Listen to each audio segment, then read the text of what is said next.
got to fight your way through it. It's a difficult challenge. When a team, and I'm not just talking about this year, but previous years, when a team from MAC does what they do in the NCAA tournament, it's been done before where teams make runs.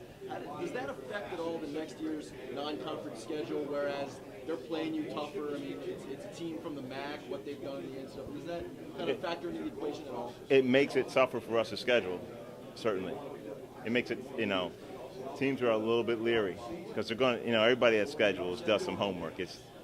People will say, well, they'll play anybody anywhere, and that's not true. There's nobody that doesn't do some preparation in terms of finding out who potential opponents are. They want them, some people will play you, but it has to be in their building. Some people will just not play you.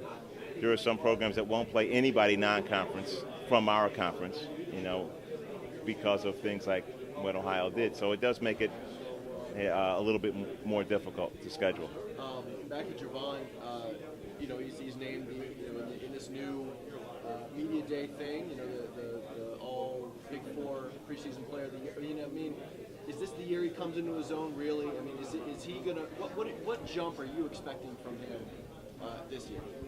I think the thing with Javon that we need the most is a higher level of certitude. We need him to be more assertive in the way that he approaches the game.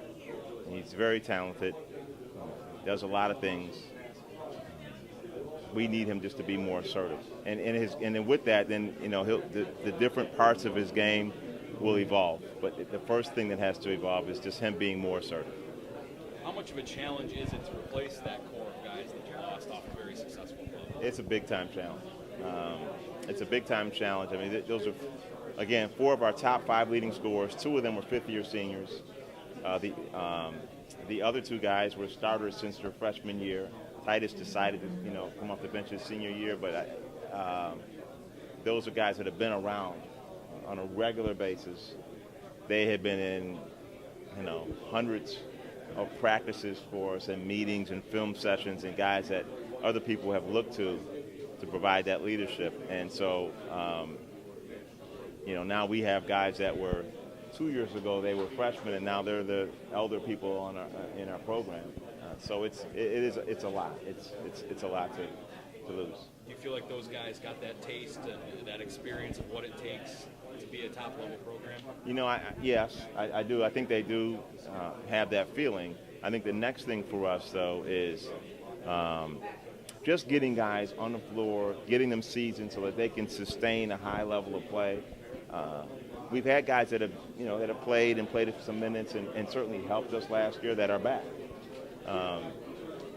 But the adjustment for them is, all right, now I'm playing for a longer stretch, and I have to sustain a high quality of play for a longer stretch. That's different, and they're looking forward to it. Guys like Xavier Ford, Cameron Downing, Corey Raley-Wallace, Raphael Thomas Edwards have been, in some games, but haven't played in long stretches for us. So it takes time for them to get seasoned and make decisions. And then guys like Will really hasn't played in a couple years. He hadn't really played college basketball. He's been at Virginia but didn't play a lot. And so he's been sitting and watching and certainly anxious. We got to be able to do a couple things, get him seasoned, get him some minutes, and then get him calm enough to be able to do things instinctively well. Coach, with the loss of Mitchell Watt, you already touched upon what you expect out of McCray. How do you think McCray and Reagan will work together? What do you necessarily expect out of Reagan as the year goes on? I think they have the potential to really complement each other well. Now, that's going to take some time because they haven't played a lot together. But I think they have the potential to complement each other well. I think their skill sets complement each other. We just have to get Will seasoned. It's been a while since he's, played.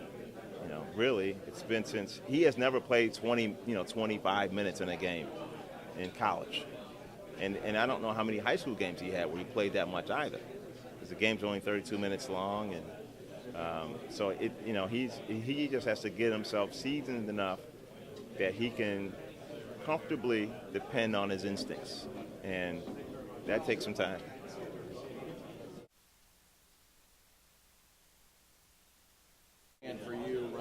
as we approach the start of the season? How has it gone, and what are you looking forward to? Well, it's great to be in New York. You know, it's a place I was born. It's a place where I had a lot of success as a player, as an assistant, and as a head coach over at Hofstra. And it's, you know, you're 2 hours from your mom. You can't beat that. Love it. You know, the task ahead is one day at a time. This is a place that for women's basketball doesn't have any history of great success. Got some good players, and one of them is on my staff, and Courtney Brown. But it's going to take, you know, some time to build it. But you know what? I was with a team that, you know, they had great success, and they dropped down in the men's basketball team over at Indiana University. We hired a guy named Tom Crean with the same kind of enthusiasm and energy to grow a program. I think that I'm one of those kind of coaches where, not like a Tom Crean, but with an energy, and I'm never going to quit, with the mindset, if you come to the gym ready to go, we can get better every single day. And our kids are buying into that. They really understand that if we're going to play at Buffalo moving forward, you're going to have to love defense. You're going to have to fight for defense. You're going to have to not let people go upstairs in your house without your permission. And they have really understood that's the level of intensity we're going to need. Yeah, and also, kind of the same line of questioning as I was posing to Coach Barron over there, because he was talking about kind of molding the team to his style. What's the challenge like? I mean, how do you take a team and kind of mold it into your own with the players that have been here before? I mean, kind of take us through the challenge of that. Well, they're not my adopted kids. They're my kids. And we have that mindset. Some coaches go in saying that, you know, these are the kids I inherited, and this is – no. It was a reason. I'm a faithful follower, and I just know that your steps are ordered, and I'm supposed to be here with these kids at this time. These are my kids, and we're going to buy in from day one. I've done it at Hofstra. I've done it at Indiana, and I certainly know that in the state of New York, it's going to get done. And these kids have really just said, coach us up. Let us have a chance to leave our legacy. We want to tell our story. And it's not always about winning. It's about the kids changing and becoming something bigger than they ever thought they can become. And every day I look at my kids' eyes and I see that they yearn for that opportunity. So it's not as hard as it seems. I think that we have been left with some really unbelievable players. Nitra Lancourt is one of the special kids that I see her playing overseas or in the league at one point. I like what Margot is doing at the point guard spot. I love our freshmen that's playing. They're freshmen. They don't realize that they're freshmen. They just go and run and fly around the gym, and it's really great energy.